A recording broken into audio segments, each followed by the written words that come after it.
छोटे से गांव से निकली बिटिया, जिन्होंने अपने वर्ल्ड कप में भारत के लिए 9 विकेट लेकर के विश्व कप में भारत को गौरवान्वित किया। जोरदार तालियां एक बार ऐसे हमारे प्रतिभा के लिए। और आप सबको जानकर बहुत खुशी होगी कि जैसे ही उन्होंने वर्ल्ड कप जीता, यशस्वी हमारे मुख्यमंत्री जी ने 1 करोड़ रुपए, एक बार जोरदार तालियां बजाए, जो खेलों को आगे बढ़ाने का भाव माननीय मुख्यमंत्री जी के अंदर है, यशस्वी प्रधानमंत्री जी के भाव को और हमारे माननीय खेल मंत्री जी लगातार प्रतिबद्ध है। सभी लोग कृपया बैठ जाए। आज के इस कार्यक्रम में माननीय मुख्यमंत्री जी, माननीय खेल मंत्री जी और क्रांति गौड़ जो हमारे मध्य प्रदेश और देश की गौरव है उपस्थित है। प्रदेश को गौरवान्वित करने वाले आज खिलाड़ी साथी उपस्थित है। आज के संवाद जो कि खिलाड़ी से सिर्फ खिलाड़ी करेंगे क्रांति से, तो मैं बिना किसी समय गंवाए मैं आग्रह करूंगा कि आज के संवाद कार्यक्रम को हम सब प्रारंभ करें माननीय मुख्यमंत्री जी का जैसा हमें आदेश हो। तो आइए आज के संवाद कार्यक्रम में हमारे खिलाड़ी साथी जो मंच पे है, माननीय मुख्यमंत्री जी का हम सबको साथी करना है। आइए क्रांति से हम संवाद प्रारंभ करते हैं।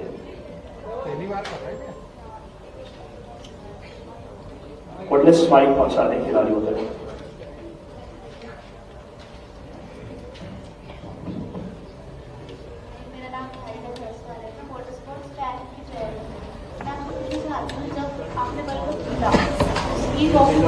उसको उठाया तब आपको क्या फील हुआ, उस टाइम टीम का क्या माहौल? पहले तो जो मैंने जब वर्ल्ड कप ट्रॉफी जब ऐसे हम लोगों ने टच करा तब फीलिंग ही अलग था। ऐसे बहुत प्राउड फील हो रहा था, बहुत इमोशनल भी हो रहे थे क्योंकि वो ट्रॉफी हम 15 और हमारे जो स्टाफ के लोग इंडिया ने ये ट्रॉफी जीता था क्योंकि बहुत क्राउड आया था उस टाइम, बहुत लोग आए थे मैच देखने। और इस टाइम अपने इंडिया में वर्ल्ड कप है तो सबको एक था कि हाँ इंडिया में वर्ल्ड कप है, सारा सपोर्ट था। हमें ऐसा था कि अब इंडिया में वर्ल्ड कप है तो पूरा इंडिया हमें सपोर्ट करेगा। तो हमारा था कि हमें खुद के लिए तो जीतना है पर हमें इंडिया के लिए भी वर्ल्ड कप जीतना है। संवाद करेंगे क्रांति से माननीय मुख्यमंत्री जी से आदर आकर। हमारे बच्चे पूछेंगे ना, फिर मैं लास्ट में करूंगा।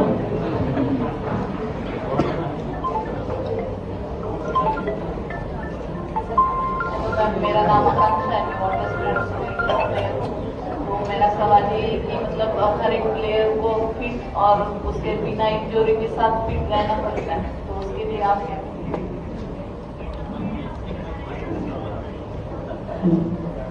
फिट पहले तो अपना फिटनेस हो गया है ना, और राजू एक जो अपना डाइट रहता है खाने का, तो वो बहुत जिसकी मेरे कोच है इधर ही बैठे हुए हैं। मैंने जब अकेडमी ज्वाइन करा था तब मुझे स्टार्टिंग से बोलते थे ये समोसे नहीं खाना है, मीठा नहीं खाना है, वरना दौड़ोगी कैसे, मोटी हो जाओगी, और बॉल कैसे तेज डालोगी, तुम मीडियम पेस का बॉलर हो, तुम्हें बॉल तेज डालना है। तो इतना दहशत बना दिया था उनने मेरे अंदर कि आज भी अब तो मीठा खाने का मन नहीं करता है। और ये फिटनेस का ऊपर डिपेंड नहीं होता है क्योंकि हम कितना ऐसा कुछ लोग होते हैं कि बाहर का भी खाते हैं, बट ये खुद पर उतना कंट्रोल होना चाहिए कि हमें अपनी फिटनेस किस लेवल तक लेके जानी है और कैसी रखनी है, तो ये खुद पे डिपेंड कर सकता है।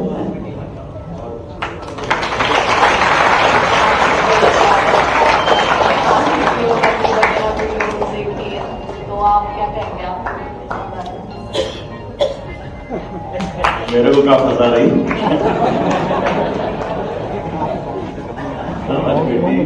मैंने तो आज का दिन क्रांति के लिए रखा था, ये कह रहे कि मेरी फिटनेस का क्या आपने योग के आपके वीडियो में, ये तो रोज की चीज है। हम अपने जीवन में अगर हमको अच्छा काम करना, दिन भर काम करना, बगैर थके काम करना, तो 2-3 चीजों का जरूर ध्यान रखना चाहिए। तो हमारे लिए अपने आप की फिटनेस, इसमें कोई नहीं है। और फिटनेस में जैसे मैं अभी इनके कोच से पूछूंगा, मुझे लगता है रेडी ने तो बताया, जरा ये आप बताइए योग वाला पार्ट आप इनको भी सिखाते हैं जो मेरे से पूछ रही है। तो मैंने तो कहा योग तो हो, रोज योग करो और निरोग रहो, इतने में मेरे से खत्म करो। आज तो इस क्रांति का दिन है, तो क्रांति के लिए ताली बजाएं। क्रांति की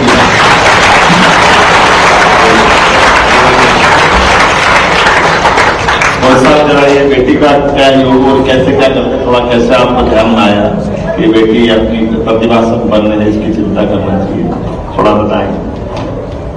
जी, सबसे पहले तो किसी भी खिलाड़ी के लिए फिटनेस सबसे ज़्यादा जरूरी है। जितनी अच्छी फिटनेस होगी उतनी स्किल को उसका कमांड होगा। तो हम लोगों ने कोशिश की है कि एज ए बॉलर जो भी फिटनेस की एक्सरसाइज या जो भी चीज़ें होती हैं वो इसको प्रॉपर कराई है और फिटनेस लेवल स्ट्रॉन्ग किया है। तो इंजरी की बात अभी की थी, तो एक बार इसको भी प्रॉब्लम आई थी बैक में, लेकिन वो फिटनेस की वजह से थी कि जितने ओवर्स इससे वहाँ डलाए जा रहे थे उतनी उस हिसाब की नहीं थी। मुंबई इंडियंस में 3 सेशन उसको डलाते थे 45 मिनट के, तो उसके लिए बहुत हार्ड वर्क करना पड़ता है। अगर हम लोगों ने उसके लिए बहुत हार्ड वर्क किया, तैयारी ये है, तो उसके बाद कोई समस्या नहीं है। वर्ल्ड कप में भी लगातार उसकी नहीं कोई दिक्कत नहीं। बहुत अच्छा, आप बताओ जुड़ते हुए मुझे बताया क्रांति ने थोड़ा जिज्ञासा भी है योग में। आप किस प्रकार से बच्चों को, क्रिकेट वाले बच्चों का योग का ये पैकेज कैसे बनाया आपने, कैसे? देखिए, आंतरिक जो बॉडी के पार्ट्स हैं उसको आप योग से ही मजबूत कर सकते हैं, ध्यान से अपने आप को कंसंट्रेट कर सकते हैं। बाकी रनिंग से आप अपनी लंग्स की, हार्ट की कैपेसिटी बढ़ा सकते हैं, लेकिन योग आपको संपूर्ण मदद करेगा। बहुत अच्छा। जैसे क्रिकेट वाले भी मनोयोग से अंदर के अपने आत्मबल को मजबूत बनाने के लिए, ये कोच साहब ने बताया, क्रांति ने बताया, हम सबको भी समझने की जरूरत है। आपने कहा ध्यान से भी जुड़ा ना, ध्यान और योग, इससे आत्मबल मजबूत होता है। ये नेशनल टीम में भी होता है। जो अभी हम लोग वर्ल्ड कप खेल रहे थे तो हमारा पूरे वर्ल्ड कप में 2 से 3 हमारा योगा भी हुआ, मेडिटेशन भी होता था। क्योंकि हम लोग जो मैच हार रहे हैं, जो जीत रहे हैं, तो जो अपने अंदर की एक जो घबराहट है उसको शांत करने के लिए मुझे सर बोलते थे मेडिटेशन इज द बेस्ट। तो मेडिटेशन भी हमें 45 मिनट का मेडिटेशन कराते थे, तो बहुत अच्छा लगता था ये मेडिटेशन करके, बॉडी को भी बहुत अच्छा फील होता है। तो मैं भी यही बोलूँगी योगा और मेडिटेशन करना चाहिए। ये एक तरह से हमारे सबके लिए भी विचार का भी है, लागू करने का भी। खिलाड़ी कोई किसी भी खेल में बने, अपनी एकाग्रता बनाने के लिए, आत्मबल बढ़ाने के लिए। और प्रधानमंत्री ने 2014 के बाद सबसे पहले अंतर्राष्ट्रीय स्तर पर योग को स्थापित किया। जोरदार प्रधानमंत्री जी का भी अभिनंदन है। समाज को बहुत तक ध्यान रह सकते हैं, लेकिन बच्चे तो जरा धूमधाम से आज अच्छे रूप में आए हैं। और मुझे लगता है कि वो लंबा चलाने के बजाय तो पूछो कुछ बेटा, पूछोगी?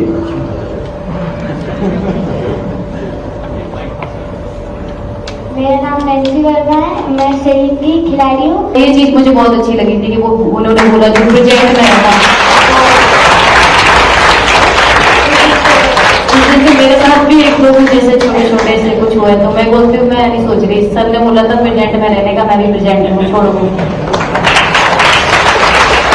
उन्होंने बोला भी है कि वो बहुत जल्दी मेरी फैमिली से और मेरे भाई से मिलेंगे, मुझे थोड़ा सा कीमती वक्त देंगे अपना।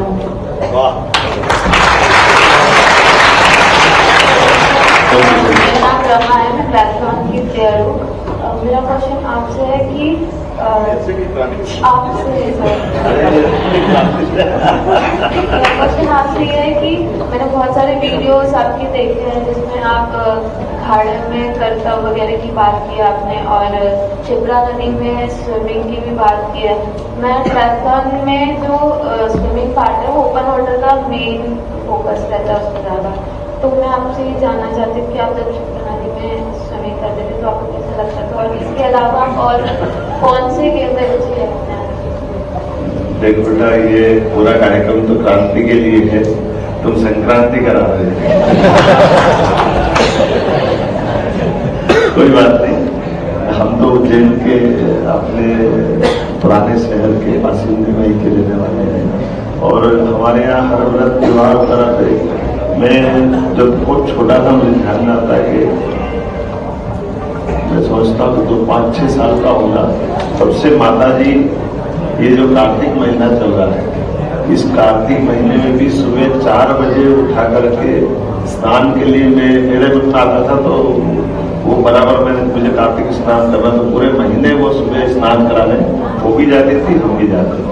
बाद में हमारे परिवार में भी मेरी बहन भैया सबको हमारे यहाँ स्विमिंग का, हमारा खेत भी लगा हुआ है नदी के किनारे है, तो ऐसे माँ चित्रा की गोदी में खेलने कूदने का स्नान का तो मजा है ही, स्वाभाविक रूप से उसमें जो तैर करके आनंद लेते हैं। लेकिन मन की श्रद्धा भावना के कारण से तो आप ये मान के चलो कि सबके लिए जीवन में मेरी बेटी अभी डॉक्टर है, बेटा है, सारे बच्चों को हमने भी उस पद्धति में, तो तैरने का जो आनंद है वो तो है ही। व्यायाम में अब गेम खेलने की बात तुमने कही, तो मैं तो मान के चलता हूँ कि हमारे तो देसी गेम हमको सब अच्छे से आते थे, लेकिन ये बाकी के गेम में भी बहुत मजा आता था मुझे।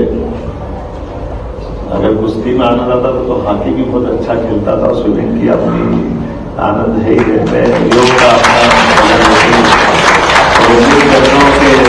हम सब अपने अपने जीवन में खेल का जो खिलाड़ी को देखता हूँ सब भूल जाते हैं। आप लोग को देख के तो सब आनंद आ जाता है कि खिलाड़ी की दुनिया सबसे अच्छी दुनिया है। आपको मेरे शुभकामनाएं। अच्छा क्रांति यही पूछ लेता हूँ तुमसे,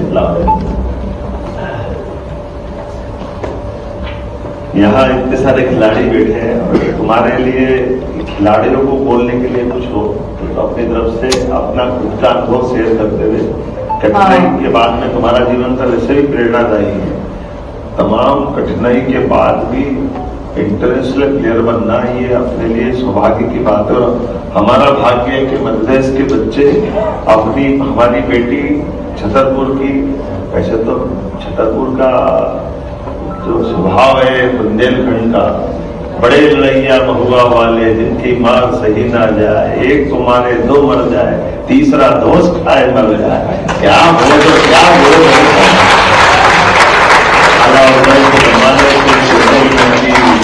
ये विरासत इतनी गौरवशाली है, आपने मरे के नीचे जिंदे घुस गए, ऊपर लाश दही सरका क्या क्या कल्पना करते हैं कैसे कैसे। लेकिन ये हमारे बच्चों ने बैठने भी कहा कि मैं निडरता है, मुझे गर्व है कि मैं बुंदेलखंड की हूँ और बुंदेलखंड प्रदेश का गौरव से, प्रदेश का भी उत्तर प्रदेश का भी, ये हमारा पूरा बहुत अच्छा क्षेत्र है।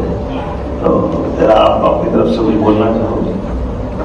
मैं सभी प्लेयर्स के लिए बस ज्यादा तो कुछ नहीं, बस छोटी सी चीज ही बोलना चाहूंगी कि कभी अगर आपको लगे कि आपको गिव अप कर देना चाहिए या छोड़ देना चाहिए, तो बस एक बार वो चीज सोचना कि आपने कुछ सपने देखे हैं, आपने वो अपने पेरेंट्स को भी बताए हैं, तो खुद के लिए नहीं तो उनके लिए आपको जो सपने आपने देखे हैं वो पूरे करना है। अपन को एक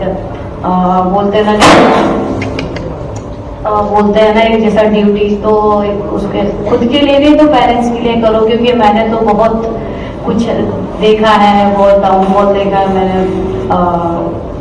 मैंने ऐसे कंडीशन देखी है कि एक टाइम पे हमारे यहाँ बोला जाए कि एक टाइम का खाना नहीं था हमारे पास, पर भी आज मैं इस जगह पे हूँ तो मुझे बहुत प्राउड फील है कि मैंने अपने बुंदेलखंड का भारत का नाम रोशन करा है, वर्ल्ड कप हम जीते हैं।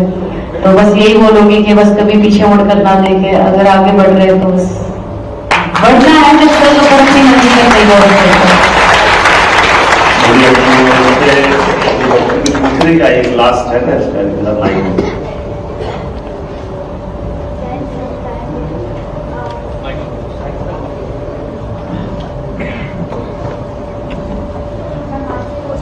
ये माइक चालू है।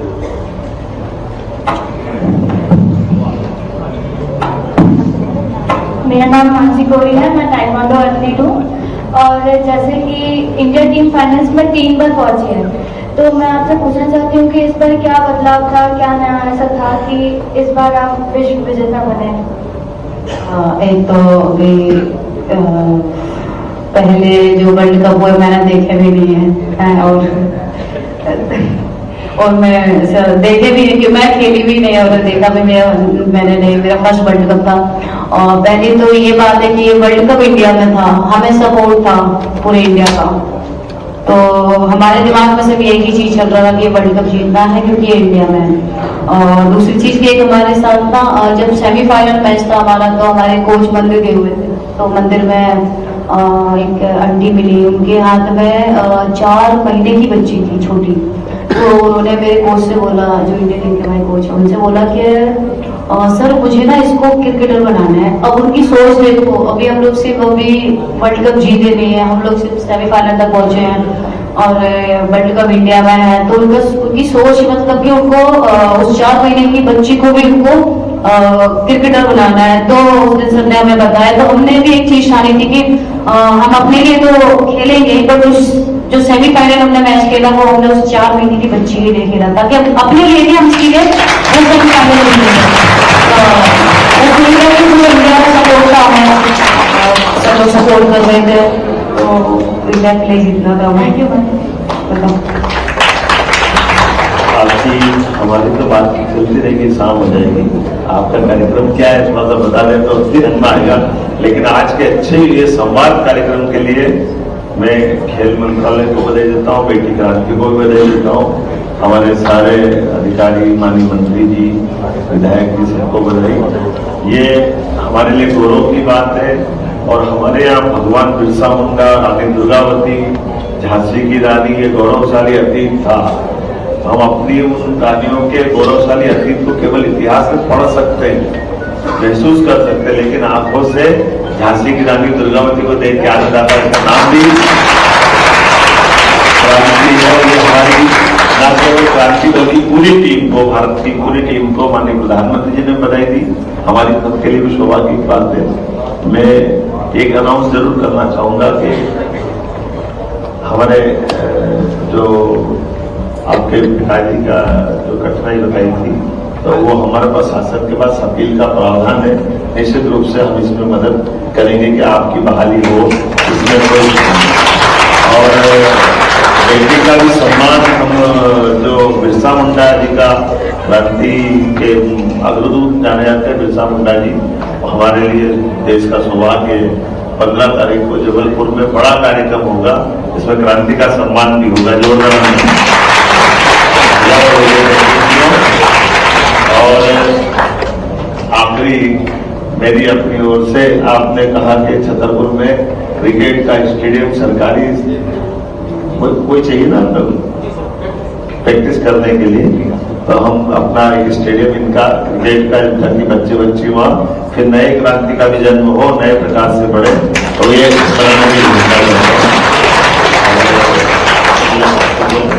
मैं पहले तो बहुत बहुत धन्यवाद करूंगी मध्य प्रदेश सरकार का और सभी लोग का, सर का भी, कि इन्होंने इतना सम्मान दिया मुझे, इतना कीमती वक्त दिया और मुझे 1 करोड़ की राशि दी, मेरे पेरेंट्स को इतना सम्मान दिया, कोच को। तो मैं बहुत बहुत धन्यवाद करती हूँ सर आपका और आप सभी का।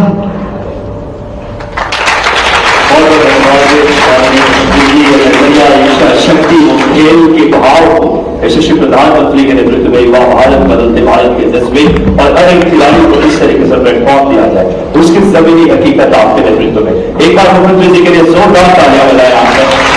आपने इलाज करने के लिए हमारे मध्य प्रदेश की राष्ट्र मैं आग्रह करूंगा माननीय मुख्यमंत्री जी से इस से क्रांति अवार्ड को प्रदान करें। माननीय मुख्यमंत्री जी से आग्रह, एक बार जोरदार तालियां। ये भाव है उस क्रिकेटर का जो 120 की रफ्तार में होने प्राप्ति है, उस बेटी का जो लाखों बेटियों के लिए सोच है, विभिन्न आवाज में कहते हैं सब गुलाबा बना दिया ऊंची गुलाब ना तो देखना फिजूल है कल आसमान। आइए इसे श्रद्धा में माननीय मंत्री जी की निवास कल्याण मैं आदरणीय विश्वास करासारक जी से आग्रह करूंगा कि आप आए और उनके पिताजी का सम्मान स्मृति चिन्ह लेकर के माननीय खेल मंत्री जी साहब बीच में नहीं की जोरदार तालियां। ये भाव है भारत के बेटियों की इच्छा शक्ति। याद कीजिए जो ओलंपिक 2 भारत की बेटियों ने भी भारत का मस्तक ऊंचा किया था, पीवी सिंधु और साक्षी मलिक। अब आपने करूंगा माननीय भगवान दास सरदारी जी से कि आप आए और इनके कोच आप माननीय राजीव विद्यालय जी, जब उस समय माननीय मुख्यमंत्री जी के शुभ हाथों से ही एक ऐसे कोच का सम्मान माननीय सदानी जी से भी सादर आकर कि आप भी सहभागी बने। एक बार जोरदार तालियां। कहते हैं जो पानी से नहाते हैं वो विकास कर रहे हैं, जो पानी से नहाते हैं वो विकास कर रहे हैं, लेकिन वो पसीना से नहाते हैं वो इतिहास कर रहे हैं। और वो इतिहास करना हमें बेटी हमारे यशस्वी मुख्यमंत्री स्वयं खेल के खिलाड़ी रहे हैं। खेल की भावना, खेल के प्रति संवेदनशीलता और खेल के प्रति लगाव को परिलक्षित करता है। मैं बहुत हृदय से माननीय मुख्यमंत्री जी का, माननीय खेल युवा कल्याण मंत्री जी का, माननीय हमारे प्रमुख सचिव सर का, माननीय सदानी सर का, सबका मैं बहुत हृदय से धन्यवाद देता हूं और आए हुए उनके माता पिता और सभी धन्यवाद देना चाहते हैं।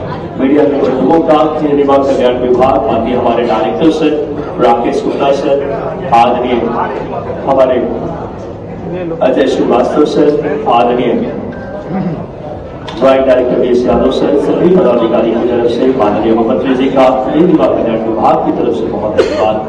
और जो एक सम्मान एक बेटी का नहीं बल्कि ऐसे हजारों प्रतिभाओं को एक नई ऊर्जा मिलेगी, उस खेल के बहाव का सम्मान जो प्रतिबद्ध सोच और समर्पण के साथ, इच्छा शक्ति के साथ आप सबके बीच माननीय मुख्यमंत्री जी स्वयं आ रहे हैं और एक बहुत सुंदर तस्वीर माननीय खेल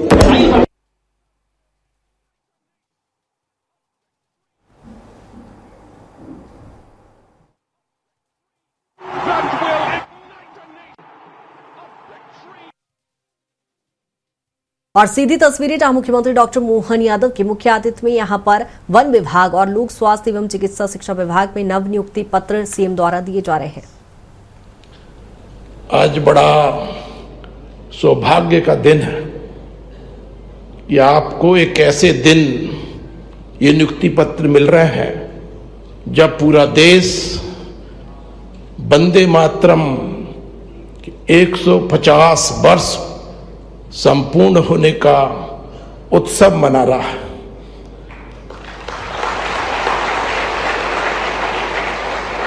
वंदे मातरम में एक पंक्ति आती है, तुम ही प्राणः शरीरे।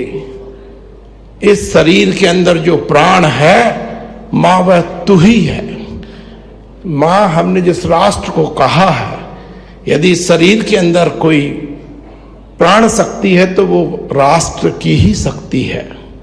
यदि सरहद पर खड़ा सैनिक इस वंदे मातरम का नारा लगा के, भारत माता की जय करके, चाहे वो स्वतंत्रता संग्राम रहा हो, चाहे आज सरहद पर खड़ा सैनिक हो, ये कैसा नारा है जो सर्वस्व निछावर करने के लिए प्रेरित करता है।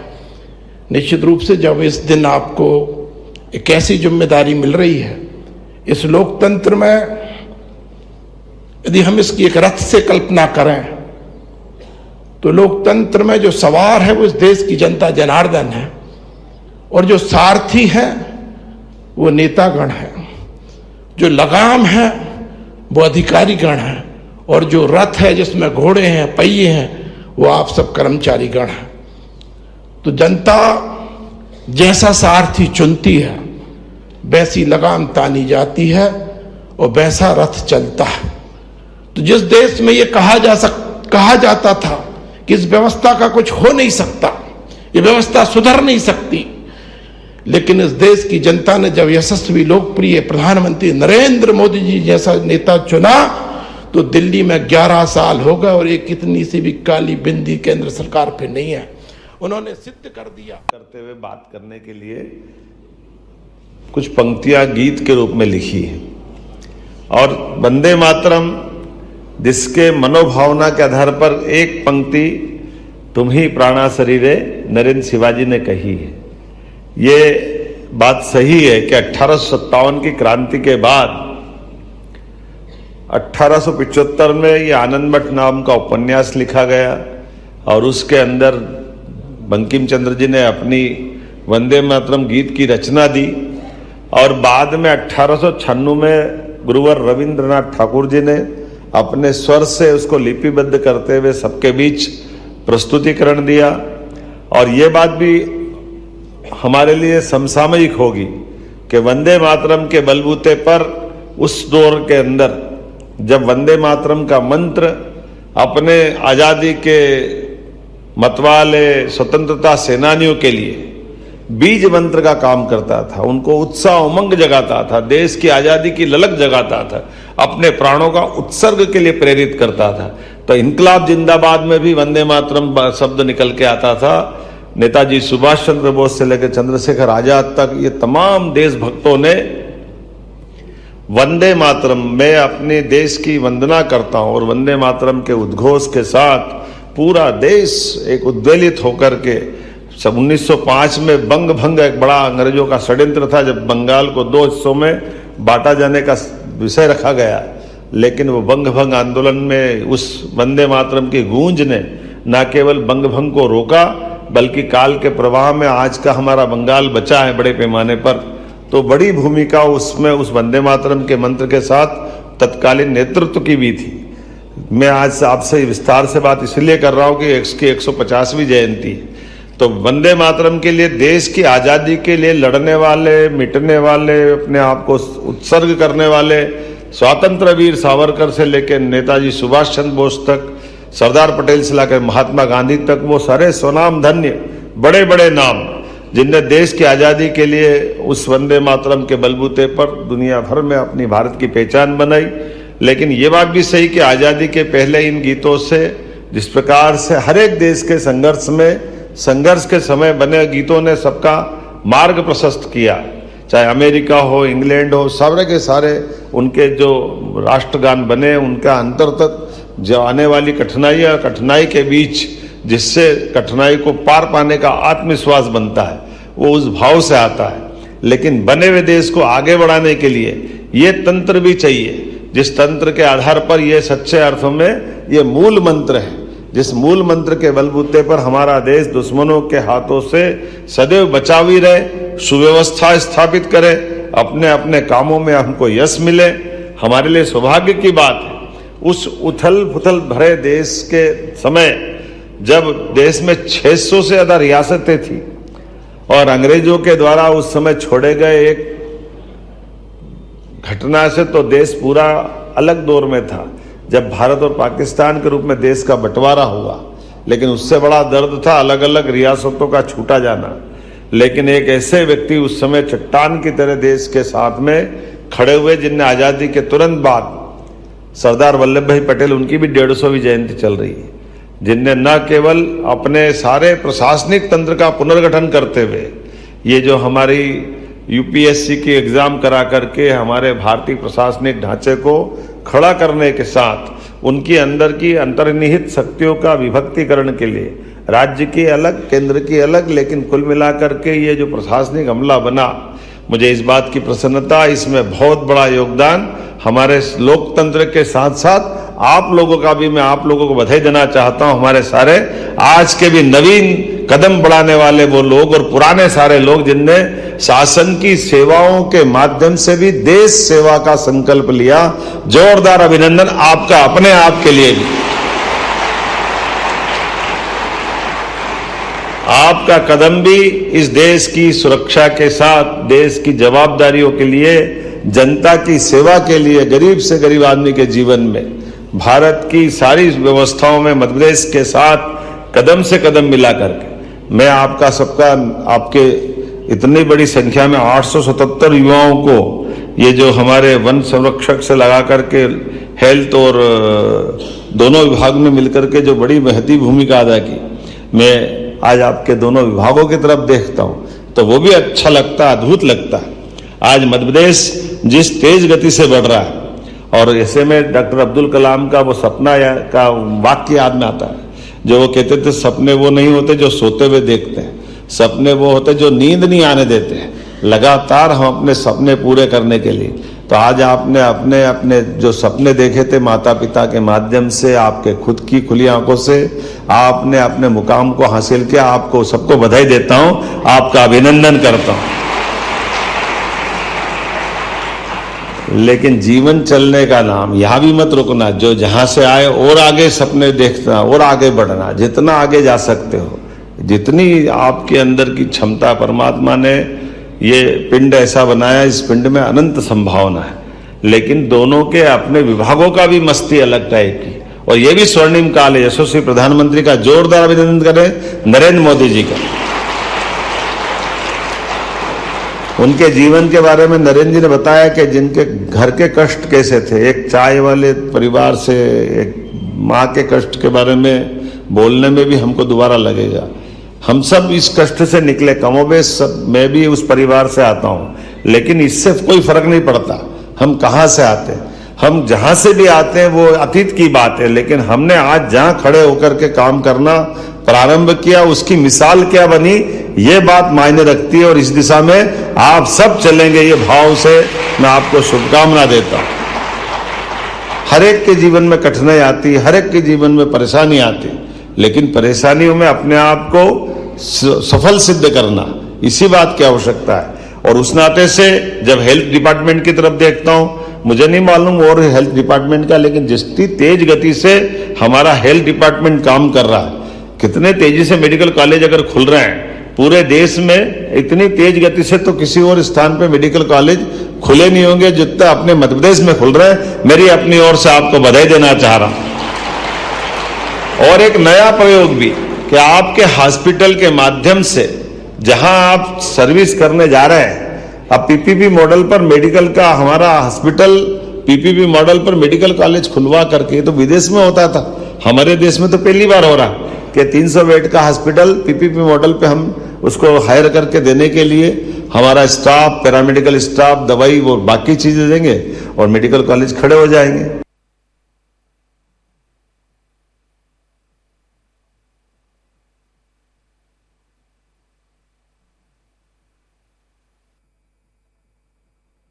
ऐसे ही आपके फॉरेस्ट के अंदर में भी कमाल हो रहा है, जितने प्रकार के जंगल की संरचना सुधारने का काम कर रहा है, जितने अच्छे ढंग से बाकी चीज चलाने का काम कर रहा है, लेकिन आपके माध्यम से जंगल के वन्य जीव संपदा को भी संभाल कर रखने का जो प्रयोग हो रहा है, मैं आप सबको बधाई देता हूं कि आपके माध्यम से वो जो दुनिया है, सच में मेरे मन से अगर कोई कहे तो जंगल की दुनिया से बढ़कर कोई दुनिया नहीं। इतना आनंद आता अपने फॉरेस्ट में, आनंद आ जाता और वो सब भी मिलता है जिसके आधार पर लोग सपना देखते, सोचते हैं। कई अच्छी डिस्कवरी की जो कई फिल्म आती है, जब हमने वो एक बच्चे हिरण को देखा कि एक बाघिन उस छोटे से हिरण के बच्चे को कहीं किसी कारण से पाती है, तो वो उसको खेलते हुए उसको बड़ा होने का सपना देखती।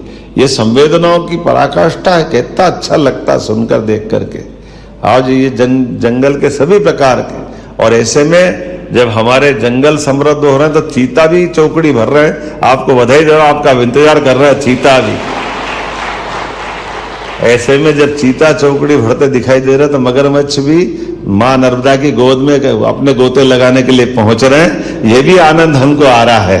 जिस प्रकार से ये जंगल की, जल की, नभ की जितनी भी मूल हमारी अपनी थाती है, जो उनके मूल जीव है, उनको उस तरह के वातावरण में रख करके देखने का जो आनंद है, ये जो जंगल में किसी पुराने जमाने के समय में तो ऐसे ही होता था, 47 तक भी हो जाता था दुर्भाग्य से। जंगल में शेर दिखाने के, शेर का पहले राजा महाराजा के काल में जंगल में शेर दिखना मतलब डर का माहौल बना देना, और डर के आधार पर उसको बिना कारण से, तो उसका दुष्परिणाम कैसा आ गया। हमने सबने देखा कि चीते का शिकार भी आखिरी बार हमारे प्रदेश के अंदर हुआ, और तब से चीता विलुप्त हो गया। जानवर तो जंगल की शोभा है, अगर आप इनके सबकी हत्या कर दोगे तो बचेगा क्या। मुझे इस बात की प्रसन्नता है कि माननीय प्रधानमंत्री के आशीर्वाद से चीता प्रोजेक्ट भी हमारा फल फूल रहा, आगे बढ़ रहा है। जोरदार अभिनंदन, ये आप सबके योगदान से हो रहा है, ये अद्भुत है। और इतने ही नहीं, चीता तो क्या, घड़ियाल भी देखता हूं, और घड़ियाल को भी क्या बेवकूफ बनाते फॉरेस्ट वाले, मजा आ जाता है। घड़ियाल के अंडे अभी निकलेंगे और अगले दशक तक घड़ियाल में से घड़ियाल को वापस जीवनचर्या चलाए रखने के लिए जितने अंडे देते हैं उसमें से आधे अलग निकाल लेते हैं, आधे रेती पे छोड़ देते हैं, और निकले गए अंडों से 2-2.5 साल तक बच्चा भी निकाल करके बड़ा करते हुए 2.5 साल 3 साल का, और फिर मेरे से भी छुड़वाया एक बार चंबल में, मजा आया देख करके। ये भी काम बहुत बढ़िया है। ये जो आनंद है कि हमारे यहाँ चीता, घड़ियाल, वल्चर भी आपने छुड़वाया था। अब वो अलग बात है कि वो बेचारा उड़ा नहीं उड़ा तो कोई बात नहीं, वापस ले आए, फिर ले आए आप, फिर वापस चलाएंगे। एक कजाकिस्तान से वापस आ गया, उसको मालूम भारत में रहना अच्छा है, कहाँ चक्कर में पड़े, कहाँ कजाकिस्तान में, वहां क्या मालूम क्या चक्कर हो रहा होगा। तो मैं मान के चलता हूं कि जितना ये हमारे विभागों के अंदर के सुख है, और आपको भी एलोपैथिक वालों को बताना चाहूंगा, कोविड के समय से कठिन काल में भी ये जो आयुष डिपार्टमेंट के माध्यम से हमारे सभी क्षेत्रों में समान रूप से ये जो अपनी भविष्य की संभावना है, हमारी प्राचीन पद्धतियां, अब उन पद्धतियों में से एलोपैथिक तो है ही है दुनिया भर में, लेकिन एलोपैथिक के साथ साथ भविष्य की बड़ी संभावना हमने अपने भगवान नहीं देखे, लेकिन डॉक्टर को देख लेते हो, डॉक्टर जीवन बचाता तो लगता भगवान क्या करता होगा। आपके रूप में लोग भगवान का दर्शन करते, आपको भी बधाई देता हूं चिकित्सकों के माध्यम से। हमारी सेवा से और अच्छे से अच्छा होता जाए, जितना अच्छा हो जाए उतना कम है। मेरी अपनी ओर से एक बार फिर हमारा मजबूत मध्य प्रदेश, सुरक्षित मध्य प्रदेश, समृद्ध और स्वस्थ प्रदेश बने, इसी भावना के साथ आपकी सबकी सफल सर्विस की कामना करते मेरी बात को विराम देता हूं। बहुत बहुत धन्यवाद।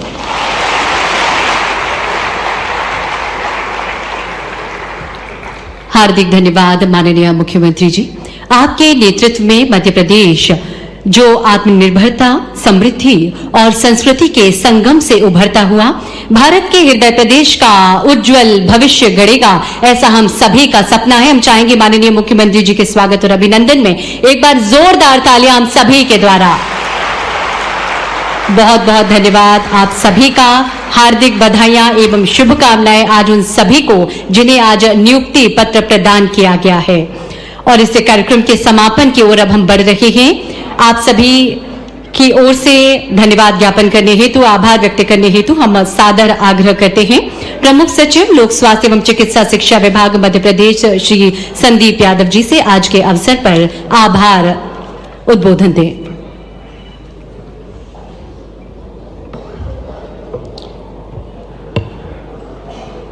मैं इस मंच से आभार प्रदर्शित करना चाहता हूं सम्माननीय मुख्यमंत्री महोदय का, डॉक्टर मोहन यादव जी का, जिन्होंने आज वन विभाग में नवनियुक्त हो रहे 500 से अधिक साथियों का और इसी प्रकार चिकित्सा शिक्षा एवं स्वास्थ्य विभाग में ज्वाइन कर रहे हमारे स्पेशलिस्ट डॉक्टर्स और नर्सिस का।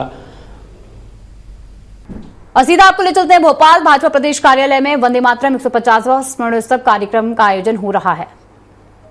नमामि तारिणी त्रिपुदल वारिणी मातरम वंदे मातरम। तुमि विद्या तुमि धर्मा तुमि हृदि तुमि मर्मा त्वं हि प्राणा शरीरे बहुते तुमि मा शक्ति हृदय तुमि मा भक्ति तुमरै प्रतिमा गणी मंदिरे मंदिरे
की। सभी कार्यकर्ता बंधु ध्यान दें, माननीय प्रदेश जी स्वदेशी का संकल्प दिलाएंगे, हम सभी को संकल्प लेना है।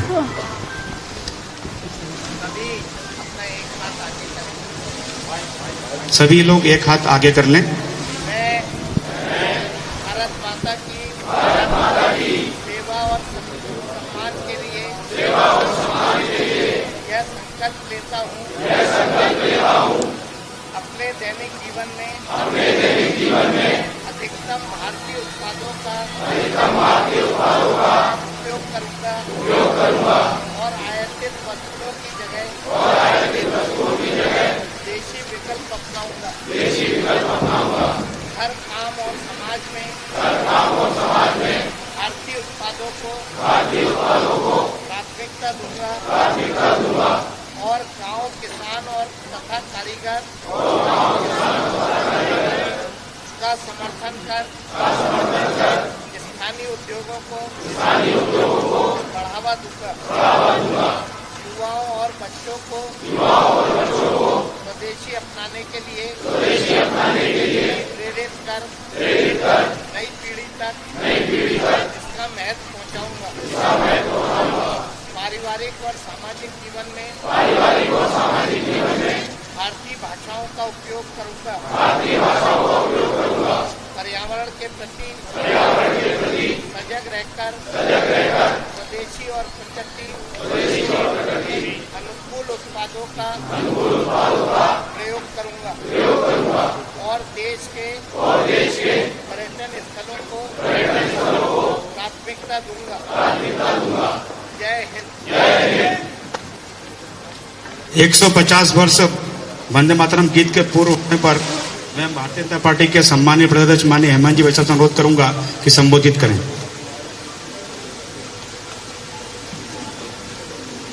बंकिम चट्टोपाध्याय जी के द्वारा 7 नवंबर 1875 को रचित ये काव्य पाठ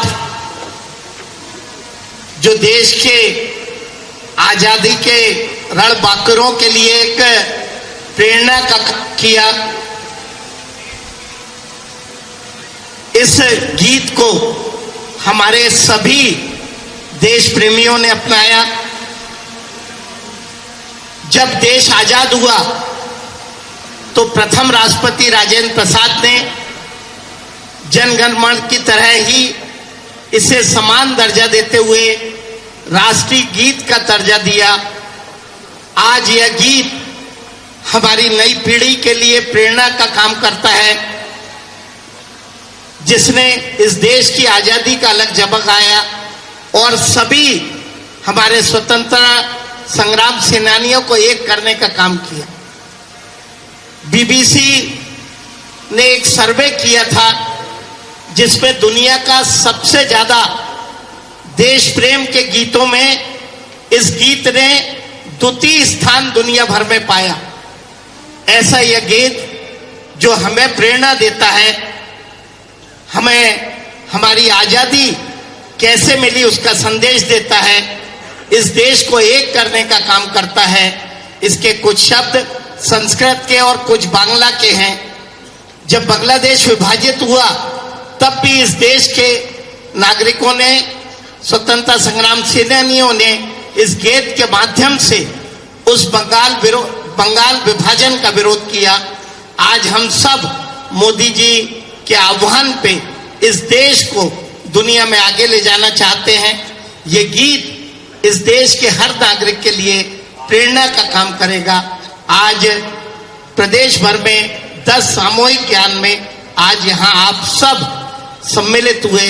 मैं आप सबका वंदन करता हूँ और उम्मीद करता हूँ कि हम सब मिलके राष्ट्र प्रेम के साथ मोदी जी के नेतृत्व में इस देश को स्वदेशी के साथ हम दुनिया के शिखर पे पहुंचाने का काम करेंगे। धन्यवाद। ऐसा सम्मान प्रदेश के मुखिया डॉक्टर मोहन यादव जी को मैं आमंत्रित करता हूं। वंदे वंदे। आज के वंदे मातरम कार्यक्रम में खास करके 150वीं जयंती के अवसर पर 7 नवंबर 1875 आनंद मठ नाम के उस अमर साहित्य में जिस भाव से ये रचना हुई, बंकिम चंद्र जी ने जो रचना बनाई, बाद में हमने अभी थोड़ी देर पहले उसी भाव के आधार पर राष्ट्र कवि रविंद्रनाथ ठाकुर जी को अपने स्वर से बंगाल में गाते भी सुना।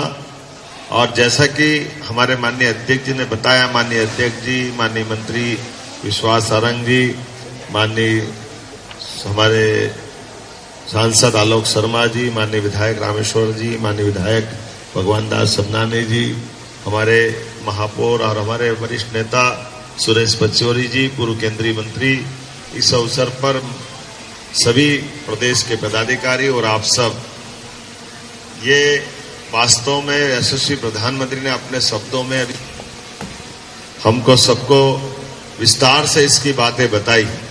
मैं दोहराना नहीं चाहूंगा, लेकिन भारत माता का चित्र सामने रख करके तो भोपाल में वंदे मातरम 150वां स्मरणोत्सव कार्यक्रम का आयोजन हो रहा था और सीएम डॉक्टर मोहन यादव ने संबोधित भी किया। फिलहाल इस बुलेटिन में इतना ही, और भी खास अपडेट के लिए देखते रहें स्वराज एक्सप्रेस। नमस्कार। की वंदना करें। हे वंदनीय भारत, अभिनंदनीय भारत, जीवन सुमन चढ़ाकर हम अर्चना करेंगे, तेरी जन्म जन्म भर हम वंदना करेंगे। शाश्वत स्वतंत्रता का ये दीप जल रहा है, आलोक का पथिक जो अविराम चल रहा है। माननीय मुख्यमंत्री जी और हमारे अन्य अतिथिगण मिलकर सामूहिक रूप से मंगल दीप दान कर रहे हैं। हिमाद्रि तुंग श्रृंग से प्रबुद्ध शुद्ध भारती, स्वयं प्रभा समुज्ज्वला स्वतंत्रता पुकारती। अमर्त्य वीर पुत्र हो दृढ़ प्रतिज्ञ सोच लो, प्रशस्त पुण्य पंथ है, बढ़े चलो बढ़े चलो बढ़े चलो। असंख्य कीर्ति रश्मियां विकीर्ण दिव्य दाहसी, सपूत मातृभूमि के रुकोन शूर साहसी।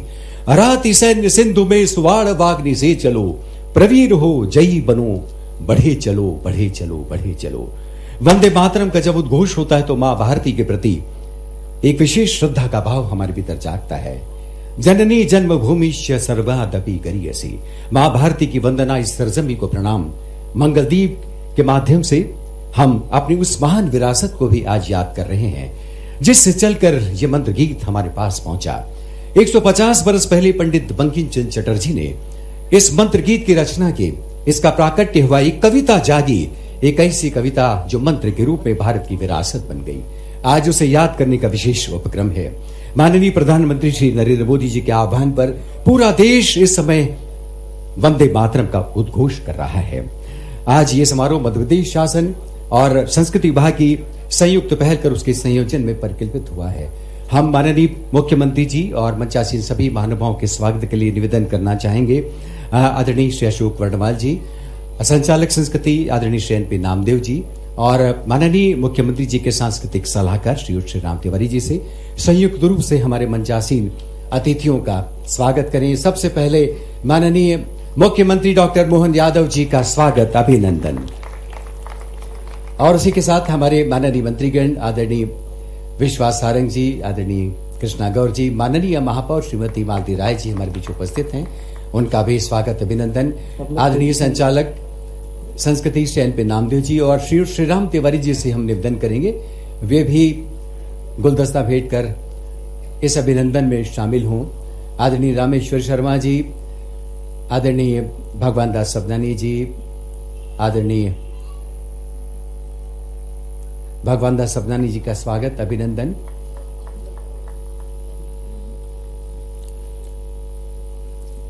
देवें सज्जनों, शौर्य पराक्रम हमारे मूल्य रहे हैं। स्वाधीनता हमने इन्हीं मूल्यों के सहारे अर्जित की है और इन मूल्यों को थामता हुआ हमारा जो भक्ति संगीत है, हमारे देशभक्ति का जो संगीत है, वो हमारे भीतर अलग हिलोर जलाता है।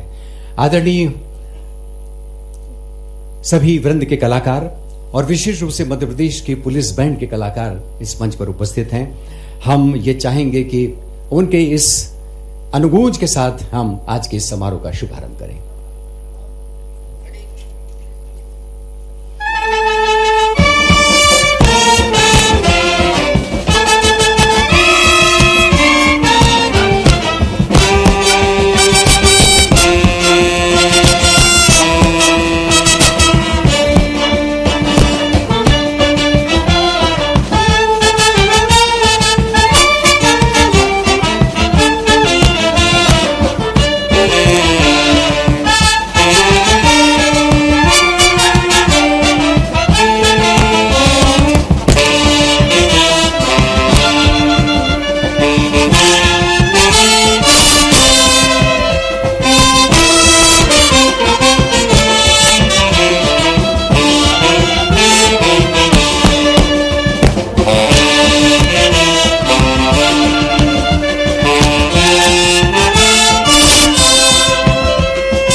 बहुत बहुत धन्यवाद।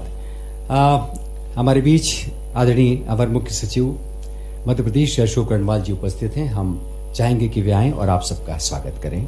स्वागत उद्बोधन दें।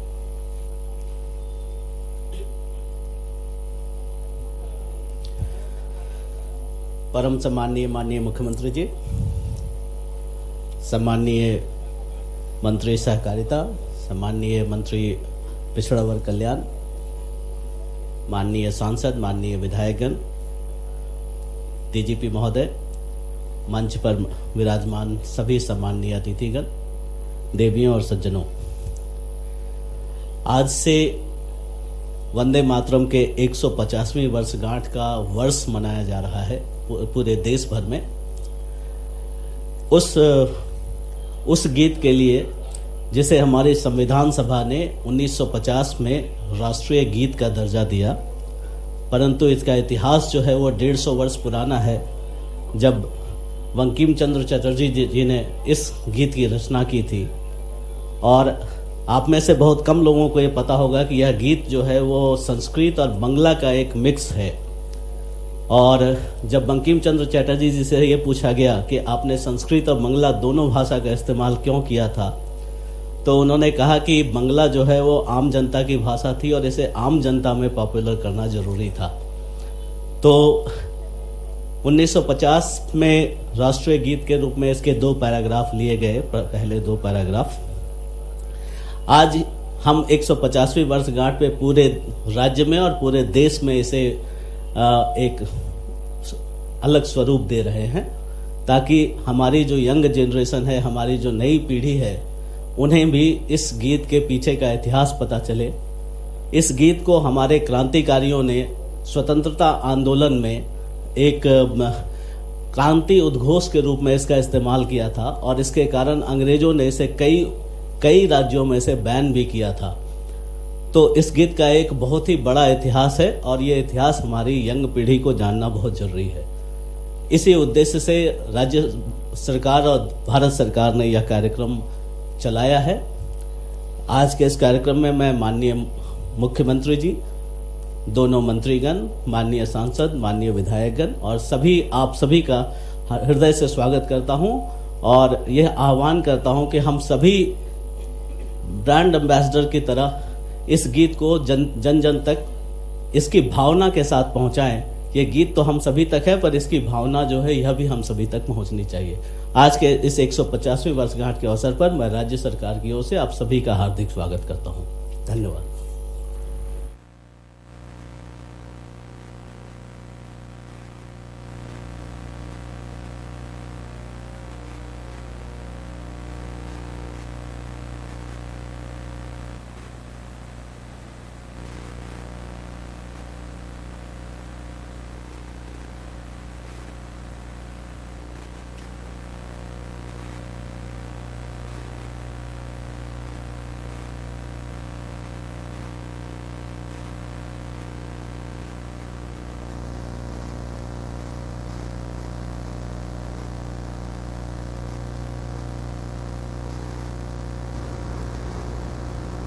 वर्ष भर चलने वाले स्मरणोत्सव का उद्घाटन कार्यक्रम अब से कुछ देर में शुरू होने वाला है।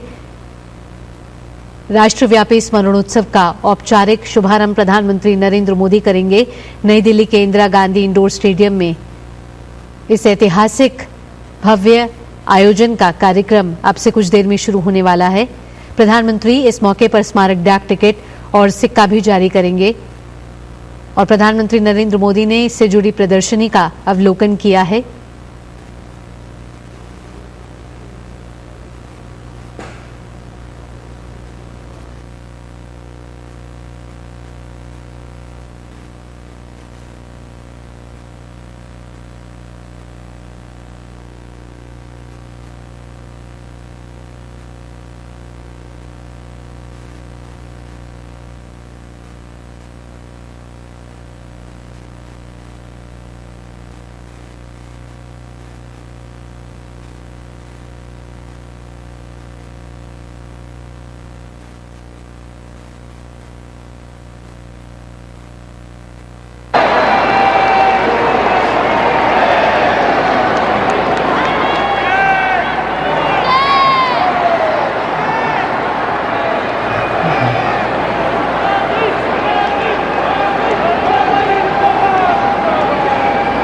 देवी सज्जनों, आप सभी से अनुरोध होगा, आप अपने स्थान पर खड़े हैं, अपने स्थान पर ही खड़े रहें, क्योंकि अब वंदे मातरम की पूरी रचना का समवेत स्वरों में गायन होगा। आइए हम सब राष्ट्रीय गीत में शामिल हों।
को लक्ष्य करते रहे हैं। एक प्रदर्शनी भी विशेष रूप से आयोजित की गई। माननीय प्रधानमंत्री श्री नरेंद्र मोदी गीत वंदे मातरम के 150 वर्ष पूरे होने पर प्रधानमंत्री नरेंद्र मोदी ने दिल्ली के इंदिरा गांधी इंडोर स्टेडियम में प्रदर्शनी का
वंदे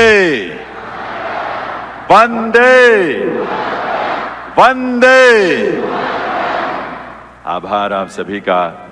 निवेदन आप सभी से है, सभी अपना अपना स्थान ग्रहण करें। सभी विराजें अपने स्थान पर। देवियों सज्जनों, बीते 150 वर्षों से जो गीत भारत की सामूहिक चेतना का अमर स्वर बनकर इस धरा पर गूंजा है, स्वतंत्रता पूर्व जो गीत विदेशी शासन के विरोध का स्वर बना और स्वतंत्रता के बाद जो देश की एकता का स्वर बना, हमारी राष्ट्रीय चेतना की अभिव्यक्ति का स्वर बना, वंदे मातरम के 150 वर्षों का ये स्मरणोत्सव उसी राष्ट्रीय चेतना का उत्सव है। ऐसे अनुपम गीत के गौरवशाली ऐतिहासिक और सांस्कृतिक विरासत का स्मरण करने, उसे नमन करने और प्रेरणा प्राप्त करने का ये पर्व है, जिसका आयोजन भारत सरकार के संस्कृति मंत्रालय ने किया है। इस अवसर पर भारत के यशस्वी प्रधानमंत्री श्री नरेंद्र मोदी जी का शुभागमन हम सबके लिए गर्व की बात है। आइए आप सबकी करतल ध्वनि के साथ वंदन अभिनंदन करें माननीय प्रधानमंत्री महोदय का। इस अवसर पर मंच पर गरिमामयी उपस्थिति है केंद्रीय संस्कृति एवं पर्यटन मंत्री श्री गजेंद्र सिंह शेखावत जी की। साथ ही यहां विराजमान हैं दिल्ली के उपराज्यपाल श्री विनय कुमार सक्सेना जी, और माननीय मुख्यमंत्री श्रीमती रेखा गुप्ता जी, आपका भी हार्दिक स्वागत अभिनंदन है। साथ ही यहां उपस्थित सभी गणमान्य विभूतियों, अतिथियों का, विशेष रूप से हजारों की संख्या में विराजमान हमारी युवा शक्ति का और देश के कोने कोने से इस आयोजन के साथ जुड़े सभी देशवासियों का हार्दिक स्वागत अभिनंदन है। मैं निवेदन करूंगा केंद्रीय संस्कृति एवं पर्यटन मंत्री श्री गजेंद्र सिंह शेखावत जी से, वे माननीय प्रधानमंत्री महोदय को शॉल भेंट कर इस अवसर पर उनका स्वागत करें, उनका अभिनंदन करें, उनका वंदन करें। देवियों सज्जनों, आप सबके करतल ध्वनि के साथ बहुत बहुत स्वागत अभिनंदन माननीय प्रधानमंत्री महोदय का। और अब मैं अनुरोध करूंगा केंद्रीय संस्कृति एवं पर्यटन मंत्री श्री गजेंद्र सिंह शेखावत जी से कि वे इस अवसर पर अपने स्वागत संबोधन के लिए पधारें। माननीय केंद्रीय संस्कृति एवं पर्यटन मंत्री महोदय।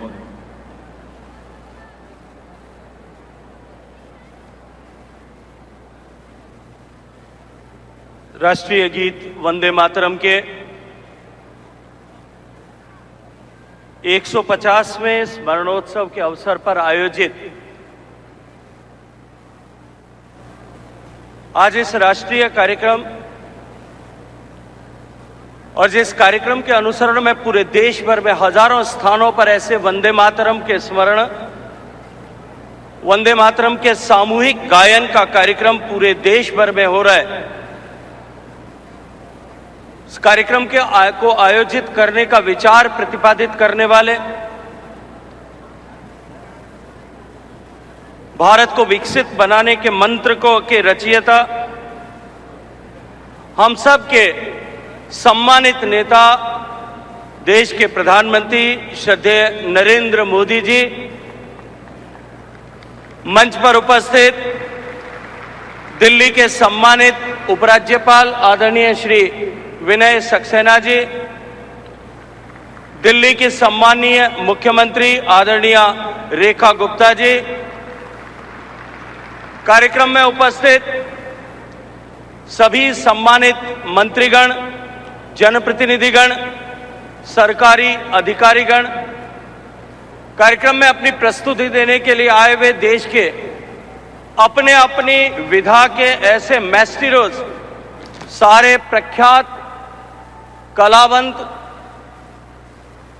देश के विभिन्न कोनों से यहां उपस्थित आए सभी सम्मानित बंधुओं, बहनों, मैं आप सबका इस गरिमामयी कार्यक्रम में हृदय पूर्वक स्वागत करते हुए अपने आप को सौभाग्यशाली महसूस करता हूं।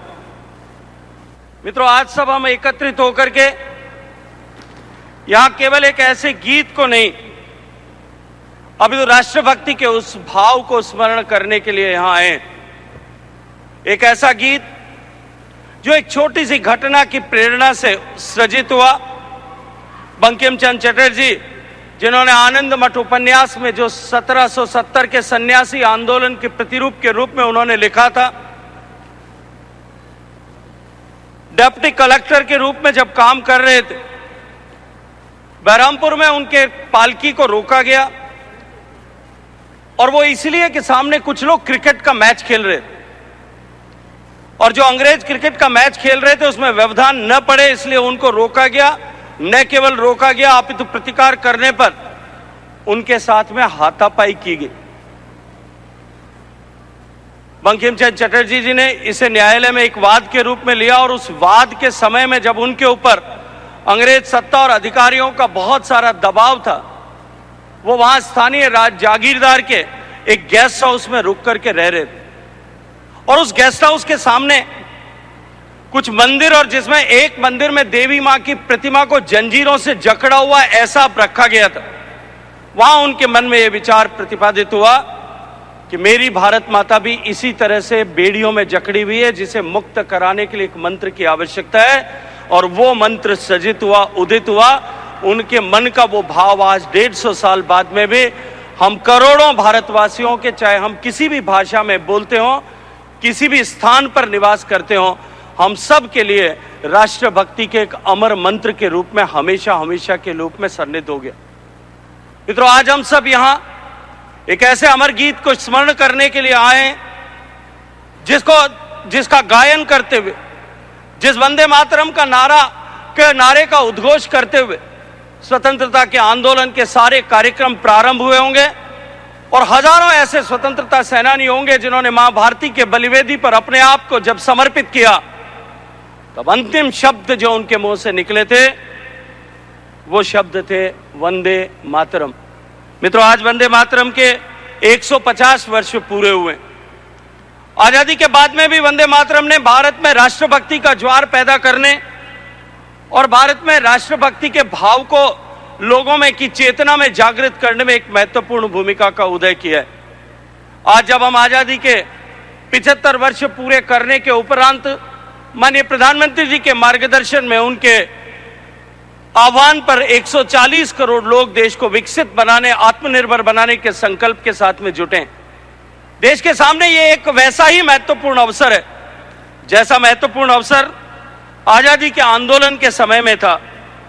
और उस महत्वपूर्ण अवसर में जब देश के आजादी के आंदोलन को देश के विभिन्न हिस्सों में, विभिन्न कोनों में अलग अलग तरह से जो आंदोलन चल रहा था उसको एकता के सूत्र में बांधने का काम जिस तरह से वंदे मातरम के माध्यम से हुआ था, ठीक वैसे ही भारत को विकसित भारत बनाने के इस जन आंदोलन का मंत्र भी यदि कोई हो सकता है, जो भारत को हम एकता के सूत्र में बांध करके इस एक भारत श्रेष्ठ भारत को विकसित बनाने के मंत्र के साथ में 140 करोड़ लोगों की ताकत को सन्निहित कर सकता है, ऐसे मंत्र का स्मरण करने के लिए जो आज भी उतना ही प्रासंगिक है, हम सब यहां एकत्रित आए।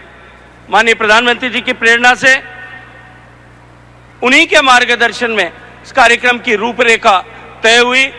मैं माननीय प्रधानमंत्री जी का हृदय पूर्वक आभार और अभिनंदन करना चाहता हूं कि उन्होंने इस मंत्र को एक बार पूरे देश के ज़हन में उतरे, इसके लिए इस कार्यक्रम की रचना का मार्गदर्शन किया। मित्रों, इस कार्यक्रम का जिस तरह से नेशनल इम्प्लीमेंटेशन कमेटी ने जो रचना की है उसके अनुरूप पहला चरण आज 7 तारीख से लेकर के 14 नवंबर तक होगा, जो शुभारंभ का सप्ताह होगा, जिसमें वंदे मातरम के प्रथम प्रकाशन जो बंग दर्शन में 1875 में छपा था, अलग अलग हिस्सों में उस समय आनंद मठ पुस्तक छप रही थी, तब से लेकर इस ऐतिहासिक क्षण को स्मरण करने के लिए देश भर में वंदे मातरम का सामूहिक गायन हो, ऐसा प्रयास किया जाएगा। दूसरे चरण में जो 19 नवंबर से 26 नवंबर तक होगा, इसमें आध्यात्मिक जागरण से राष्ट्रीय एकता को समर्पित कार्यक्रम देश भर में होंगे। इन विविध कार्यक्रमों के माध्यम से वंदे मातरम के सांस्कृतिक और राष्ट्रीय भाव को जन जन तक पहुंचाने का काम हम सब लोग करेंगे और इसका समापन गणतंत्र दिवस के दिन एक भव्य आयोजन से होगा। तीसरा चरण 7 से 15 अगस्त तक स्वदेशी से स्वतंत्रता की गाथा को समर्पित रहेगा, जिसमें हम स्वदेशी आंदोलन जो 1905 में प्रारंभ हुआ और स्वतंत्रता दिवस को जोड़ते हुए उस ऐतिहासिक भावना को एक उत्सव के रूप में मनाएं और एक बार फिर हम आत्मनिर्भरता के लक्ष्य को साकार करने के लिए, हासिल करने के लिए स्वदेशी के मंत्र का अधिष्ठान करें। इसको समर्पित होकर के हम वंदे मातरम का उद्घोष करेंगे।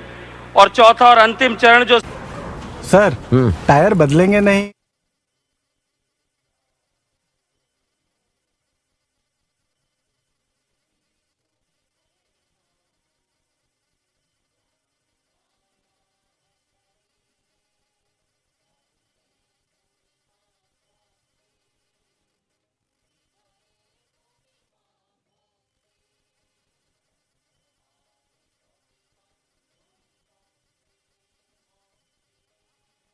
संकल्पबद्ध करें, हम अपने आप से संकल्पबद्ध हों कि हम भारत को आत्मनिर्भर बनाने और भारत को विकसित बनाने के इस मंत्र को जीने के लिए, इस लक्ष्य को प्राप्त करने के लिए वंदे मातरम के मंत्र का अंगीकार करेंगे।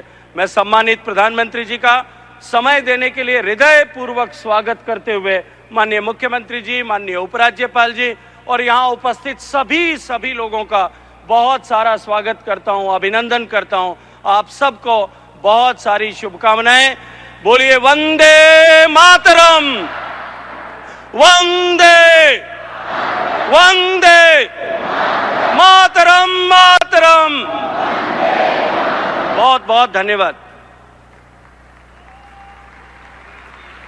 आभार माननीय श्री गजेंद्र सिंह शेखावत जी का। देवियों सज्जनों, वंदे मातरम का यह स्मरणोत्सव एक प्रेरणा पुंज के रूप में हमारी स्मृतियों में सदैव रहे, इसी उद्देश्य से आज यहां माननीय प्रधानमंत्री महोदय के करकमलों से एक स्मारक सिक्का और एक स्मारक डाक टिकट का भी विमोचन किया जाना है। मैं निवेदन करूंगा संस्कृति सचिव श्री विवेक अग्रवाल जी से, वे पहले माननीय प्रधानमंत्री महोदय को स्मारक सिक्का प्रस्तुत करें उसके विमोचन के लिए।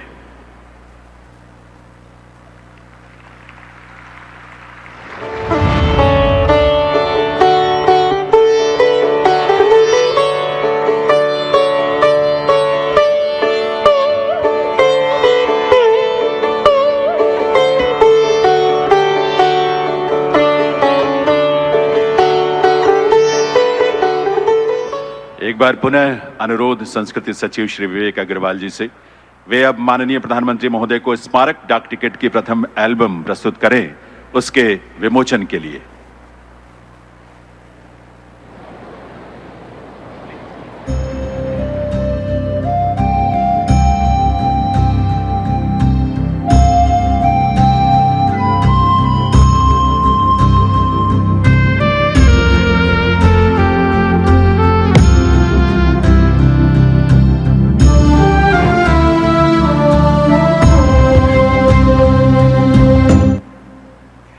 देवियों सज्जनों, राष्ट्रीय गीत वंदे मातरम के 150 वर्षों के उपलक्ष्य में भारत सरकार के संस्कृति मंत्रालय ने एक वेबसाइट तैयार किया है। उस मनोभाव को भी देखा, उनकी उपस्थिति को भी देखा, ये उनकी कल्पनाशीलता भी है जिसके आधार पर अतीत का 150 साल पुराना वो अप्रतिम गीत जिसने न केवल आजादी की अलख जगाई बल्कि लगभग 150 साल तो हमारे लिए वो जो एक तरह से मंत्र के नाते से उस 19वीं शताब्दी से शुरू हुई यात्रा गुरुवर रविंद्रनाथ टैगोर ने 1896 में उसको स्वर दे करके पुनर्स्थापित करते हुए पूरे क्रांतिकारियों सहित सबके मन में जिस संकल्प की पूर्ति की, उसको बदलते दौर में हमने सबने भगत सिंह को फांसी के फंदे पे चढ़ते देखा, चंद्रशेखर आजाद को अपनी शहादत देते देखा। अलग अलग प्रकार के हर एक हमारे आजादी के संघर्ष में वंदे मातरम का मूल मंत्र जैसे जीवन प्राण बन करके हमको लालायित करता रहा है। हमने अभी यहाँ इस कार्यक्रम के प्रारंभ में भी मैं माननीय मंच हमारे सारे मित्रों को धन्यवाद देता हूँ। माननीय मंत्री विश्वास जी, माननीय मंत्री कृष्णा गौर जी, माननीय सांसद आलोक जी, माननीय विधायक रामेश्वर जी, माननीय विधायक भगवान दास जी, महापौर जी, इस अवसर पर सभापति किशन सूर्यवंशी जी, सभी अधिकारीगण और आप सब। ये बात सही है कि आजादी के किसी भी संघर्ष में दुनिया का इतिहास रहा है, अमेरिका हो, इंग्लैंड हो, हर एक देश के अंदर जब आजादी की अलख जगती है उसका अंदर का संघर्ष अपनी मातृभूमि की तरफ, ललक की तरफ बढ़ाता है। ऐसे में ये शब्दों की रचनाओं से नए प्रकार का स्पंदन होता है, नए प्रकार के मन में संकल्प आते हैं और हर एक व्यक्ति अपने देश के उस मूल मंत्र के आधार पर राष्ट्रभक्ति के गीत से अपने गौरवशाली अतीत के भविष्य के देश के लिए अपनी पहचान बनाता है। और यही कमोबेश हम हर एक देश के गीतों के साथ देख सकते हैं। अमेरिका का क्राइसिस वाला समय हो, इंग्लैंड का विद्रोह वाला समय हो, भारत का अपना, हमने जब यद्यपि वंदे मातरम का आनंद भी देखा, लेकिन इस कार्यक्रम के प्रारंभ में कदम कदम बढ़ाए जा, खुशी के गीत गाए जा, ये जो हमारे भी स्वरबद्ध रचना को हमारे पुलिस बैंड ने जो प्रस्तुत किया है, इस प्रस्तुत करने वाले गीत में ये हमारे आजादी के नेताजी सुभाष चंद्र बोस के उस आजाद हिंद फौज से जुड़ता हुआ दिखाई देता है। यद्यपि बनाया गया था दीक्षित जी ने गीत, बाद में कविवर राम सिंह ठाकुर जी ने इसको स्वरबद्ध करते हुए संशोधित रूप में दिया है। और ये आजादी का अपना अब एक तरह से संघर्ष वाले उस सारे दौर के दरमियान ये भी एक अपना अलग दौर में पहुंचा। और इतना ही नहीं, जैसे हमने अगर बंकिम चंद्र चट्टोपाध्याय जी की बात अगर करें तो ये संस्कृत के साथ जोड़ करके वर्णवाल जी ने सही कहा अपने भाषण में, लेकिन मैं उसी में ये बात भी बताना चाहूंगा, इस गीत की रचना में हमारी प्राचीन संस्कृति की त्रिदेवी कल्पनाओं को जोड़ने का प्रयास किया गया है, जिसके माध्यम से एक तरफ हम अपनी दुर्गा दशप्रहरण धारणी दुर्गा की ताकत से हमारे अपने अतीत के गौरवशाली पृष्ठ में हमारी अपनी सांस्कृतिक विरासत पे भी हम गर्व करते हैं। और कमला कमल दल विहारिणी, इसका मतलब महालक्ष्मी का भी स्मरण करते हुए इस गीत के माध्यम से जोड़ने का, और हमारी सांस्कृतिक विरासत में महालक्ष्मी का जो प्रताप है ये उसके प्रति भी नमन है। और वीणा जो हमने अपनी माँ सरस्वती के प्रति जो इसमें कल्पना की है, कामना की है, यद्यपि चटर्जी ने इसको स्वरबद्ध करते हुए और इसकी लिपिबद्ध करते हुए आनंद मठ नामक उपन्यास के माध्यम से दुनिया के बीच इस गीत को रखने का प्रयास किया, और वहां से उठा करके अंदर की जो अंतरतम भावना, ये हजारों हजार साल वाली हमारी गौरवशाली उस प्रतिष्ठित भावना का पुनर्जागरण का एक काल था, जिसके कारण से हम आज भी उस भावना के आधार पर लोग बड़े गजब है। इस मामले में भी देखना चाहिए कि हमारी ये त्रिदेवियों की कल्पना हजारों हजार साल वाली, जो समझदार है वो नादानी से चुप रह करके हमने इसके कष्ट भी, जब आजादी के अलख में जिस मंत्र के रूप में ये सबको एक तरह से आंदोलित करता था, लेकिन आजादी के बाद देश के साथ जब हमारा अपना गीत का अपनाने का मौका आया तो कहीं न कहीं देश ने इसमें दिग्भ्रमित भूमिका अदा की। बड़े कष्ट के साथ कहना पड़ेगा, आज वो दोबारा दोहराने की जरूरत नहीं, लेकिन वो दर्द तो सबके मन में होगा ही, जिस मूल मंत्र के बलबूते पर आजादी के सारे संघर्ष में बड़ी भूमिका हुई। और वो हमारे गीत 150वीं जयंती के अवसर पर जब हम बात कर रहे हैं तो उस इतिहास को भी देश को जानने की आवश्यकता है। आज के इस अवसर पर मैं माननीय सरदार पटेल को पुनः स्मरण करना चाहूंगा, जिनका 150वां वर्ष है, जिन्होंने 1950 में फिर इस बात को भी स्थापित किया कि राष्ट्रगान और राष्ट्रगीत दोनों का महत्व होना चाहिए, और दोनों पूरे देश के अपनाते हुए एक तरफ हम जनगण मन पे गर्व करते हैं, एक तरफ वंदे मातरम पे भी गर्व करते हैं। आइए हमारी अपनी इस गौरवशाली अतीत को जानते हुए हम सब भगवान श्री राम की जननी जन्मभूमिश्च स्वर्गादपि गरीयसी, उस भाव के आधार पर वंदे मातरम का भी स्मरण रखें, और हमारे अतीत के इस बहुत अक्षय नवमी 1857 में बनने वाले इस 1857 के आधार पर, माफ करना 1875 में बनने वाले गीत को 1857 की क्रांति से भी जोड़ करके देखें, जिसके कारण से भारत ने दुनिया का सबसे बड़ा गणतंत्र दिया, भारत की गौरवशाली अतीत पे हमको गर्व करने का मौका मिला। मैं प्रधानमंत्री जी को पुनः धन्यवाद देना चाहूंगा, जिन्होंने आधुनिक तकनीकों के माध्यम से भी पूरे देश को ऐसे सारे विरासत के गर्व करने वाले मौके भी दिए। जब हम 150वीं जयंती सरदार वल्लभ भाई पटेल की मना रहे तो हम अपने वंदे मातरम पे भी गर्व करते। पूरे वर्ष के विविध कार्यक्रम जो इस 7 नवंबर से प्रारंभ होकर के 7 नवंबर 1926 तक चलेगा, 25 से प्रारंभ हुई यात्रा, जिसको अभी हम अपने 10 दिन के विविध कार्यक्रम में देखेंगे, फिर 26 जनवरी के आसपास, फिर 15 अगस्त के आसपास, और वापस 7 नवंबर 1926 के आसपास, 2026 के आसपास इस पे फिर वापस बचे हुए पूरे कार्यक्रम करते हुए पूरे साल की यात्रा संपन्न होगी।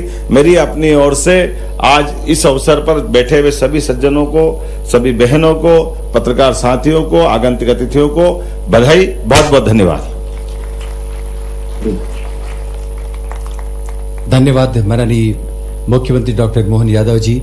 वंदे मातरम के विभिन्न पक्षों को, उसकी आत्मा को जिस तरह से माननीय मुख्यमंत्री जी ने हम सब तक पहुंचाया, निश्चित रूप से बार बार ऐसी कविताएं, ऐसी मंत्र, ऐसी ऋचाएं हमारे भीतर हमारे वतन परस्ती के लिए, हमारी देशभक्ति के लिए और अपनी मां भारती के प्रति एक अलग श्रद्धा का भाव जगाती हैं। इस अवसर विशेष पर 150 कलाकारों ने मध्य प्रदेश शासन संस्कृति विभाग के संयोजन में वंदे मातरम की विशेष प्रस्तुति तैयार की है। दिव्य सज्जनों, आपको बता दें कि 120 वर्ष पहले गुरुदेव रविन्द्रनाथ टैगोर ने पहली बार जब वंदे मातरम को स्वरबद्ध किया था, अपने ही स्वर में गाया था, वो दुर्लभ रिकॉर्डिंग हमने प्राप्त की है 120 बरस पुरानी। सबसे पहले आइए उसे सुनते हैं और उसके बाद फिर इन कलाकारों के माध्यम से हम वंदे मातरम की प्रस्तुति का आनंद लेंगे।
ये आवाज राष्ट्रगान के रचयिता रविन्द्रनाथ टैगोर जी की गुरुदेव की आवाज, और ये दिव्य अवसर है जब उनकी आवाज 120 बरस पुरानी हमारे कानों तक पहुंची है। आइए अब हम वंदे मातरम का ये सामूहिक उद्घोष करें। वृंदगान के कलाकार हैं वीनस तर्कसवार और उमेश तर्कसवार के संयोजन निर्देशन में यह प्रस्तुति तैयार की। 150 कलाकार हैं क्योंकि 150 बरस पूरे कर रहा है राष्ट्रगीत। एक बार हम खड़े हो चुके हैं।